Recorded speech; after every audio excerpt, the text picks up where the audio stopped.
The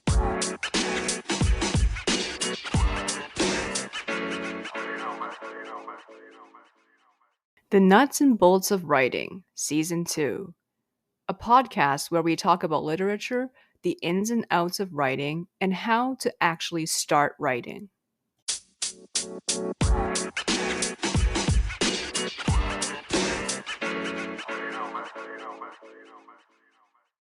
Hi, everyone. Today we have two very special guests, authors and editors Elizabeth and Nancy Jorgensen, a writing and publishing mother and daughter duo. Noting a lack of middle grade and young adult books featuring female sports heroes, they collaborated with their Olympian sister and daughter to inspire the next generation. As a result, they co-authored Gwen Jorgensen, USA's first Olympic gold medal triathlete, and Go, Gwen, Go, a family's journey to Olympic gold. I've provided links to buy these books, as well as another book they worked together, Sijo, Korea's poetry form, in the description. As a brief introduction, Elizabeth Jorgensen is an award-winning high school language arts teacher and the author of Hacking Student Learning Habits, times 10 publications. Nancy Jorgensen is a retired choral music teacher and the author of 2 music education books. So, welcome to the show, Elizabeth and Nancy. It's great to be here. Thank you for having us. Right. So to dive into the questions, the first question is, why do you think there is a lack of books on female athletes? And how did you feel about this as the family of a triathlon champion? I think a lot of it just has to do with history.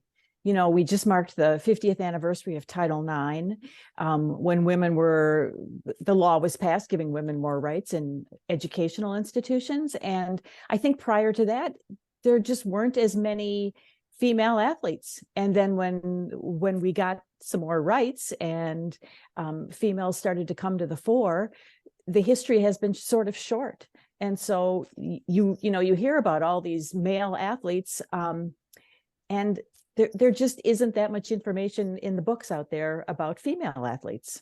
I think that follows the same as media. You know, you look at your Sports Center or your sports publications, and although they're doing a better job now of covering women's sports, it's still not equal, right? They don't give the same amount of coverage. I'm thinking of the NCAA tournament. We've got the men and the women going on right now, and the majority of the coverage focuses on the men. We were watching golf yesterday. The same thing, you know, you see all these men, and we were watching the documentary Full Swing about all the men in pro golf and going to the Live League. And yeah, you just don't see that much about the LPGA. Exactly.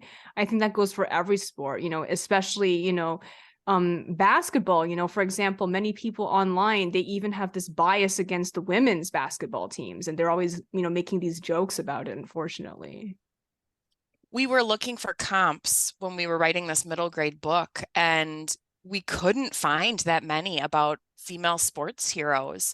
And so, we were really happy to be able to put one out in the market. So if there is a young person who wants to read about a female athlete, at least, our book is one option for them. Absolutely. So that leads to our second question. Why do you think it is important to tell Gwen's story? How will her story impact the younger generations? Go ahead, Elizabeth. Got some thoughts? Gwen is an average Wisconsin girl, and she grew up loving swimming, but she never made a Olympic trial team. She wasn't recruited heavily for scholarships going into Division I for college. But she just kept working at it, and she kept listening to the people around her who said, you have a talent.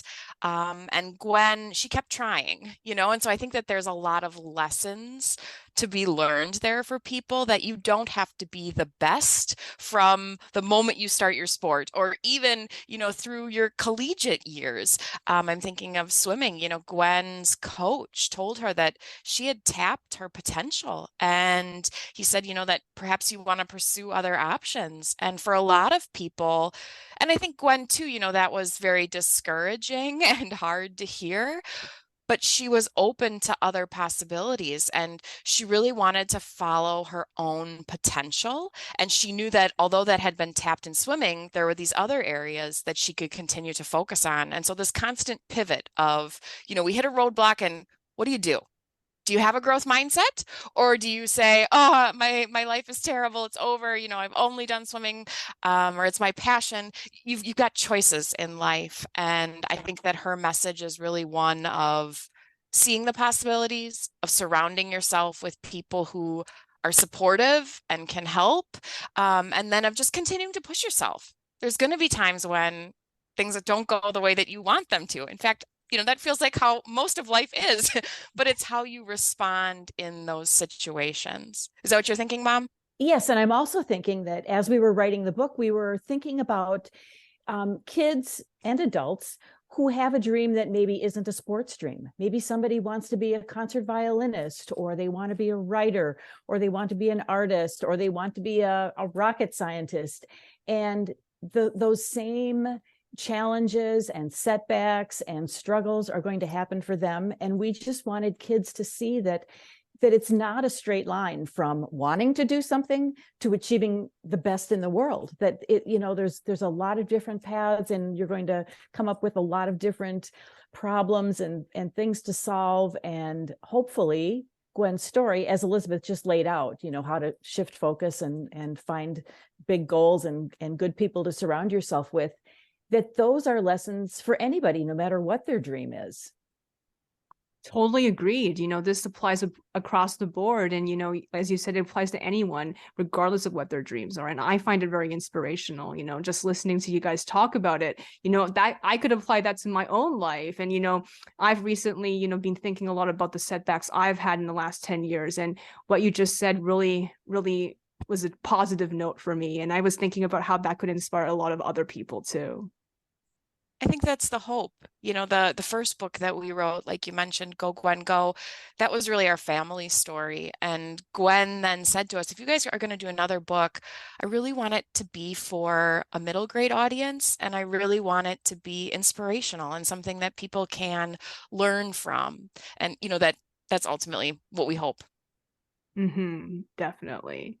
So the third question, how did the collaboration between you two work? What was the writing process like, and how did you divide the workload? I gave Mom all the things I didn't want to do and said, you do that stuff. We actually have a history of writing together. We've written a lot of articles, and we've served as each other's editor for many years. In fact, Elizabeth and I, when I was working, we taught in the same high school.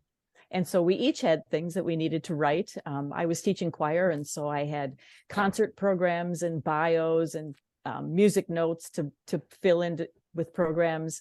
And Elizabeth had things that she was publishing, and we were in the same building. And so she'd walk down, and first she'd ask me to buy her lunch in the cafeteria, and then we'd exchange projects. And so we've done this a lot. And, to answer your question about how it happens, we work in Google Docs, and typically one of us will have an idea and just kind of start it. And then we'll send it to the other one, who will give feedback on the ideas, or not only the content, but kind of the organization. And after kind of the big picture is fleshed out, then we go in and do finer line edits and work with the language. And we just keep going back and forth with these Google Docs. And if we read the book right now, or even a lot of the articles that we've written, if we read them now, we can't really remember who wrote which word, because it's just kind of, it's really a collaboration. And you want to tell her how Gwen fit into the whole thing, Elizabeth? Yeah, we were almost like her ghostwriters. Like, she had these ideas, and then she would bring them to us, and then we would work with them to try to get them into a story that made sense. I was thinking of one of the big editing points for us was when we decided about the timeline. We have two concurrent timelines. One follows the days leading up to the Rio Olympic race, and then the other timeline flashes back to when Gwen was in elementary school, and then a few years later, and then flashes back to middle school, and then high school, and then college, and then when she becomes a pro.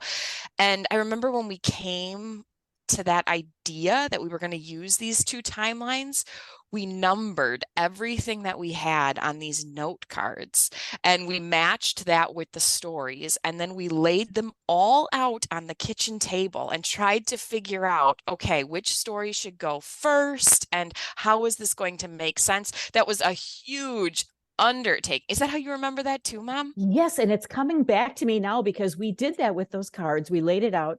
And during this time while we were writing, I belonged to a writers group. And so I was having the writers group read the book as we wrote it.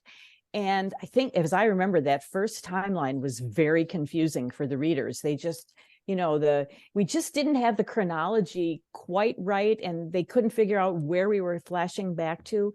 And so then we came back and we made more flashcards and rearranged the whole thing and got it to the point where, the average reader who maybe didn't know anything about triathlon would actually understand what was happening.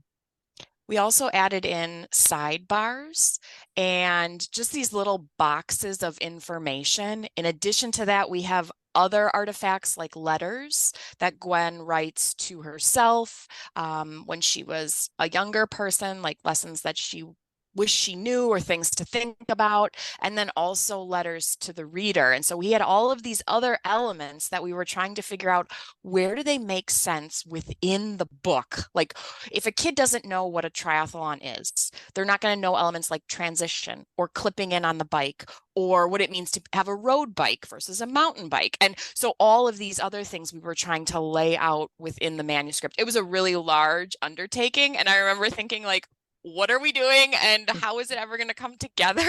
But we live in the same city, and so I would often come over, and food is a common theme. Clearly, I would say, Mom, make me dinner, and then we would work on the book together for a few hours, at least once a week, sometimes more than that, in addition to all of the stuff that we were doing every day on the Google Docs.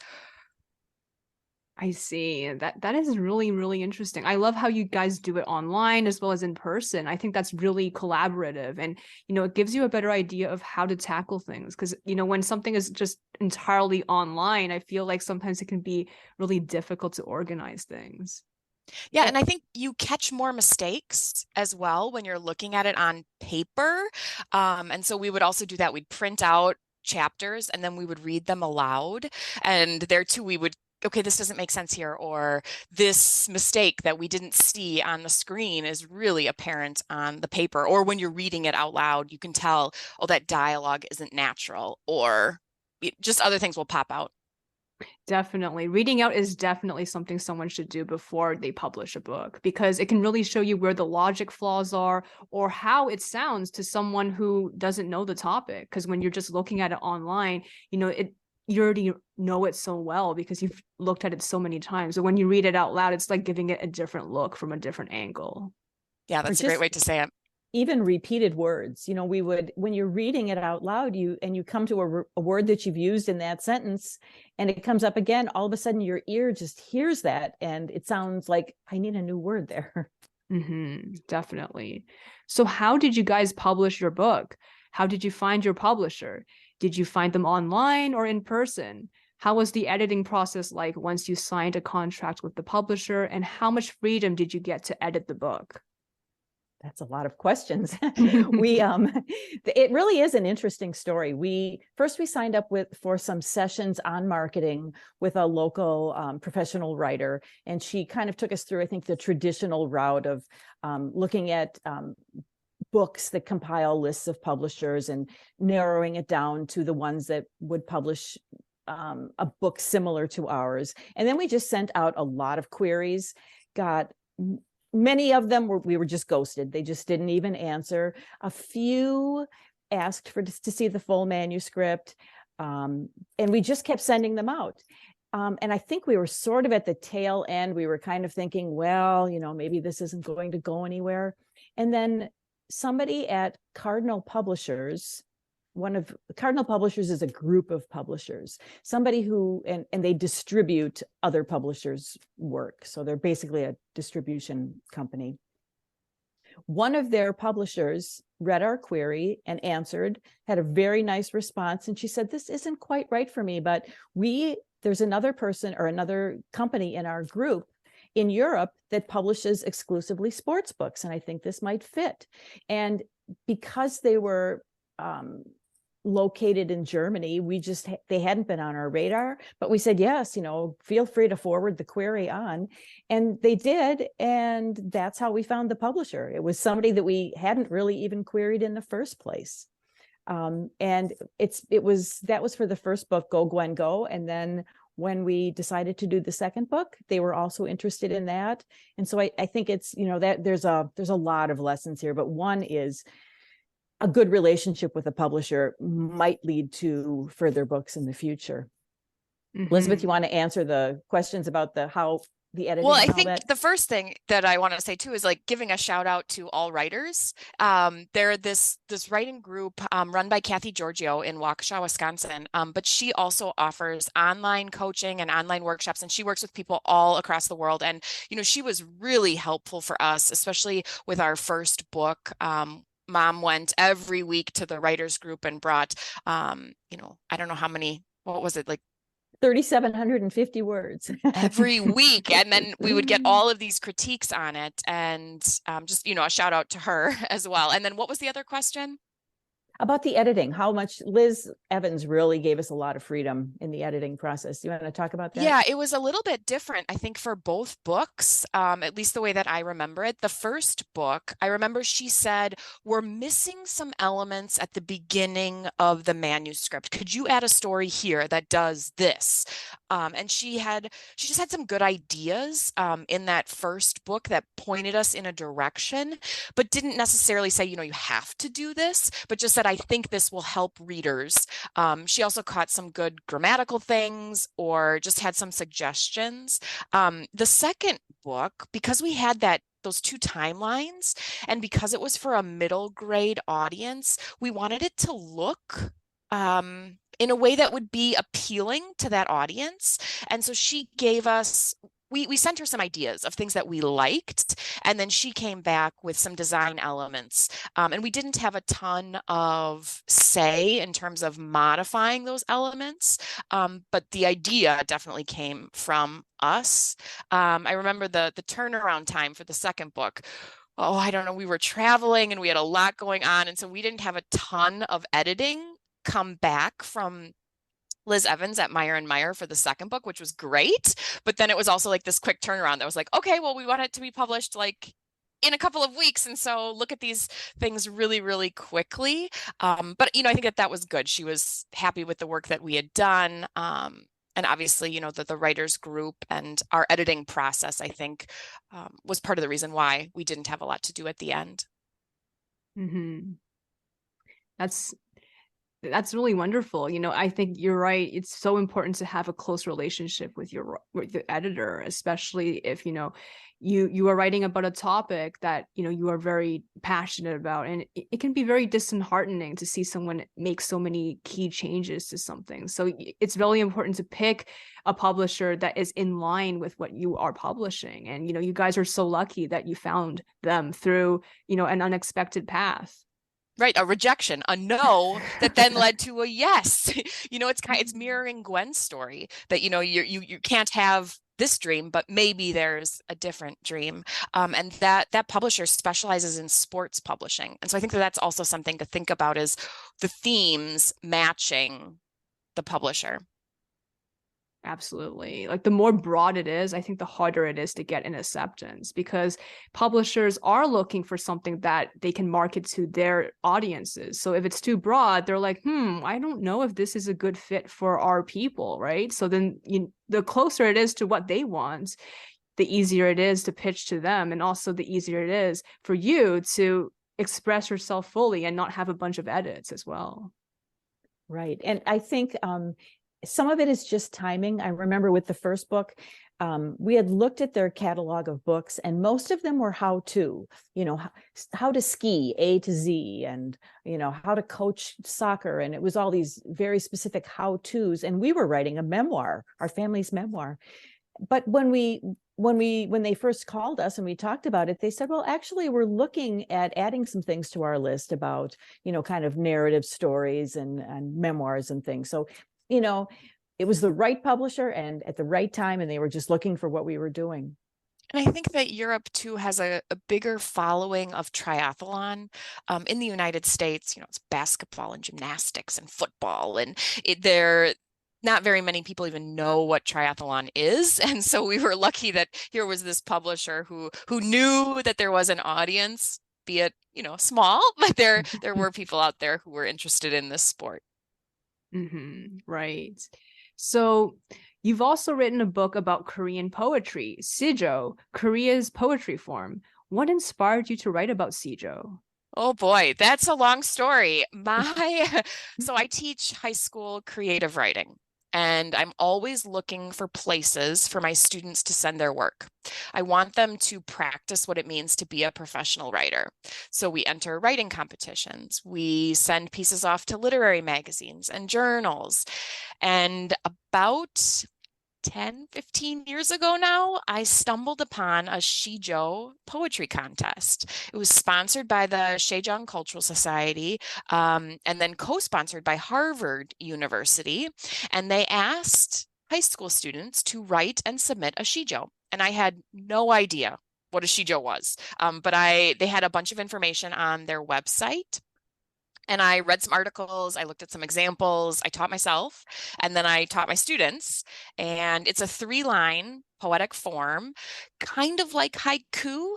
So it's divided by syllables, but a shijo has 44, 45, or 46 syllables. So you have more room to tell a story, to play with language. And a shijo always has a twist.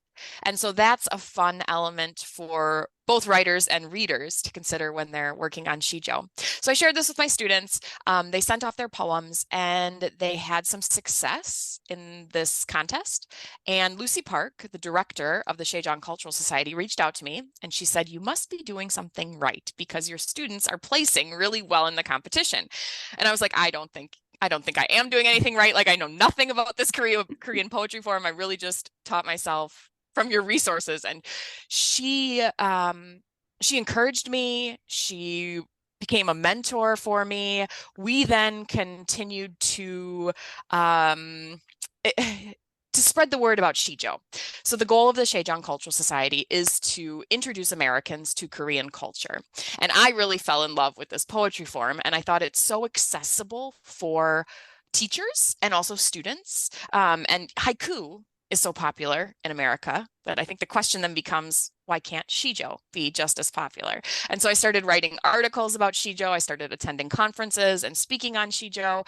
And this slowly evolved into, well, why don't we put all of this information that we have into a book? And so Lucy and I brought on Mom because she's my forever writing partner.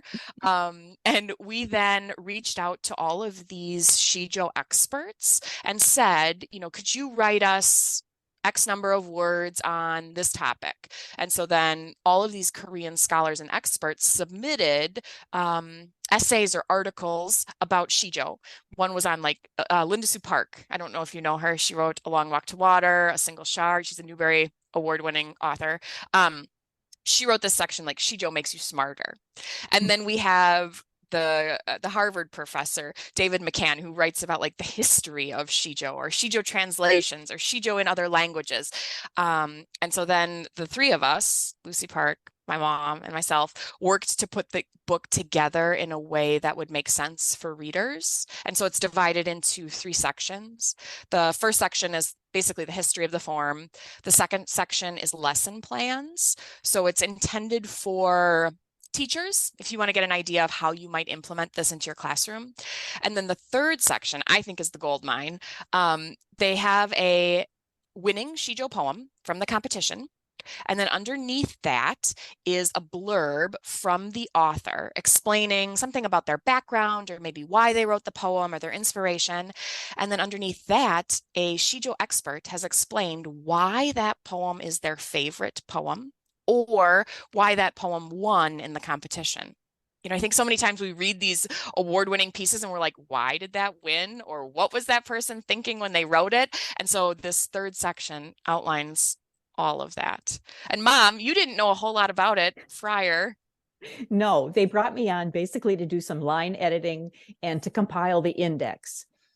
And just to find inconsistencies in the book. And so, when you're taking all these ancient Korean names and trying to Americanize them or put them in English, different people use different spellings. And so I would go through and just try to make every single name that was spelled maybe slightly different consistent within the book. And then as I was doing that, some of the contributors would want to edit their articles, change some things, add some things. So then I'd have to go back and do it again. And I ended up literally reading the book maybe, I don't know, 7 to 10 times. And so I have now learned a lot about Shijo. I feel like I'm up there and I should be writing more Shijo myself, because it really is it's an instructional book and an informational book. And I really did enjoy reading it over and over and over again. And I learned a whole lot. And Elizabeth didn't tell you, talk about your weekend in Boston. Yeah, I was just at the Association of Asian Studies conference in Boston. Shijo, Korea's poetry form, received the Buchanan Prize. So yeah, they give it to one book every year. It's instructional materials about Asia in some way. And so, yeah, Shijo, Korea's poetry form, just received the Buchanan Prize. I got in late last night, and it was wonderful to hear that people are appreciating the book, and it's a beautiful publication. And obviously I'm biased, but just the paper is really nice. There's illustrations in there. I'm really proud of the publication, and I'm so glad that people are interested in it. And we're giving away complimentary copies. So if there's a teacher in the United States who would be interested in learning more about the form, all you have to do is email the Sejong Cultural Society, and I can give you that information for the show notes as well. And Lucy Park will send out a copy of the book to you. Congratulations. That is just amazing. And what a great timing. You just won it last night and you come on today to the podcast to talk about it. Congratulations. Thank you. Thank you.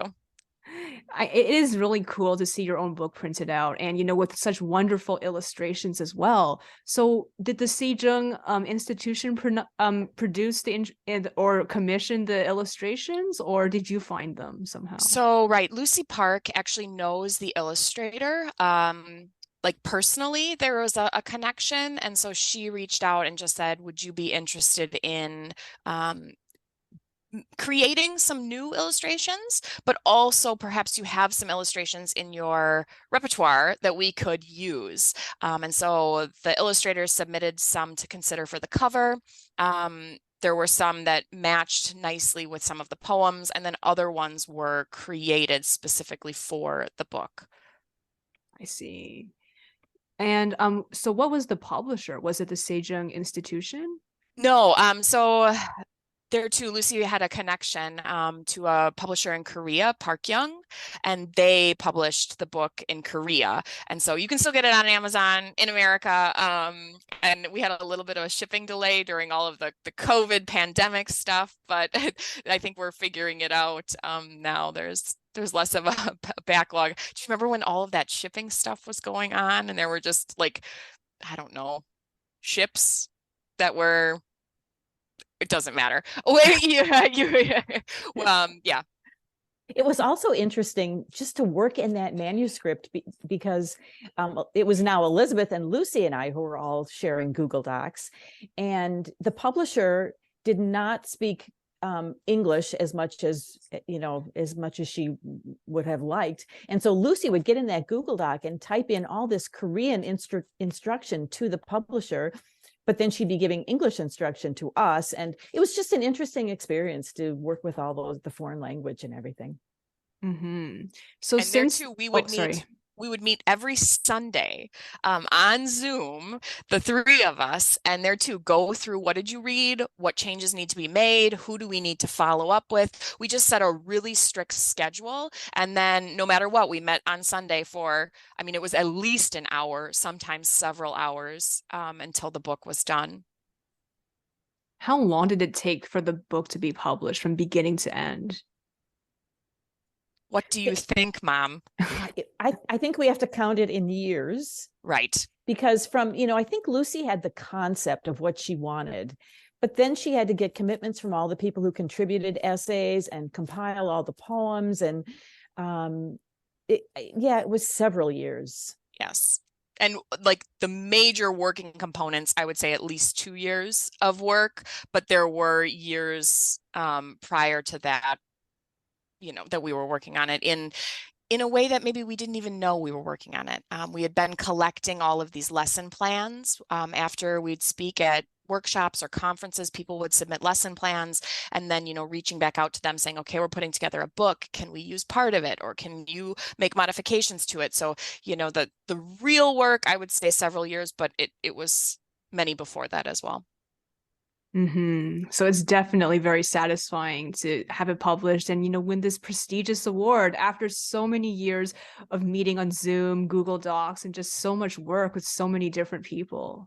Exactly. Yes, it's a wonderful feeling to have it out there for people to read and enjoy. So how was the writing and publishing process compared to the writing process for your books about Gwen? I mean, you said a little bit about it, especially with the foreign language aspect, but were there other aspects that you would like to compare and contrast? Well, I think the Shijo book we edited. And so, that's a main difference is the other ones we wrote. And although there are sections in Shijo, Korea's poetry form that I wrote, the majority of them, we were putting it all together in a way that made sense. We were the editors of the book. I think there were some issues that we had to think about as we were editing that book too, that just, you have to know the personality of the writer. And I would ask Lucy, I would have an idea about, say, a sentence or a paragraph that I really thought should be changed, but I would have to ask Lucy, do you think it'll be okay to do this? And she might say, well, that person is a little sensitive about changing their words, and I think we should leave it as is. And then there'd be others, and she'd say, oh, absolutely. They told me that we should just make it the very best that we can, and they're open to edits. And so we would go by that, and then always run it by the original author. But there were just considerations that you have to have when you're dealing with somebody else's words. Definitely. Yeah, because if there's so many people and then, this publication is an anthology, we would have to respect the wishes of all the people there. And it's good that Lucy knew all the wishes of the different people. So you didn't have to personally reach out to each person and ask, hey, are you okay with us editing your stuff?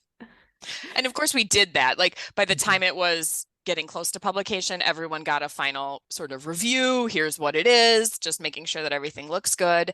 And by that point, people were very happy. But there too, you want it to be consistent. Although there are all these different voices, it's one text. And so you want there to be a flow that makes sense, and also a language, a syntax, a voice that, although it changes, it still goes together as the whole book. I think that's the hardest part, right? Yes. So what advice did this Korean Sejong institution provide, since they were not actively providing edits in English? Was it mostly about the structure, the contents? What were they saying? I'm not even sure I remember a lot of it. I think some of these aspects of the book Lucy just kind of took charge of. And I think some of it was formatting. I do remember that now. We were trying to get, depending on how long the lines were in the poems, and trying to fit everything on a page. We would make a comment about, I think one example was the editor just compressed all the letters down very close together to get the line of the poem to fit on the page. And so we were trying to be consistent with that and make everything look visually correct. And so Lucy would go back and forth with the editor about how to do that. And, they were dealing not only with a different language, but a different alphabet. It doesn't look anything like English on the page. And so a lot of it was just things like that. I remember the M dash. The M dash that their font used didn't look like what ours would look like in typical English text. And so we just, were making comments with, let's make the M dash a little bit longer, or no spaces on either side, just some little elements like that.